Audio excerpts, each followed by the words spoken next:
So, in a nutshell, the indicator to starting the offense is my 2. All right, when you start dribbling the ball across the 10-second line, you are the indicator. So you are the first cutter. All right, so you guys hold this for me real quick, or put it down. I don't care what you do with it.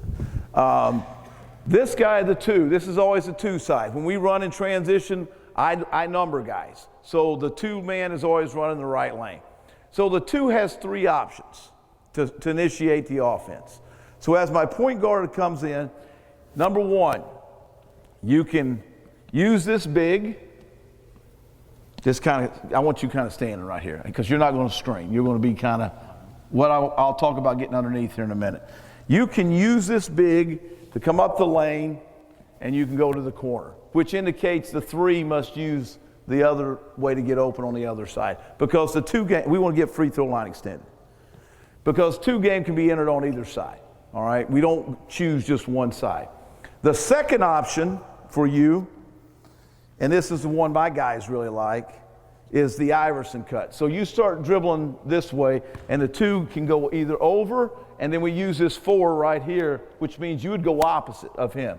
You cut after he cuts. So this is the other option, the Iverson cut. You cut out the other way, because look what happens when we go off this Iverson cut.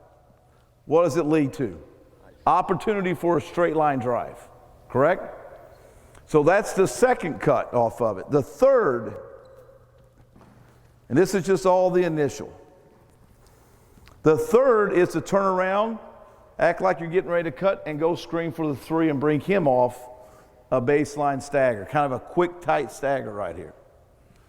And then you go out the other way. So once we do that, let's hit the right wing, all right? We always cut the point guard away. So you're always cutting a sprint. I want you to try to rub off the 4 and go away. You don't step out. Just stay right there at the nail now because you got to face the ball.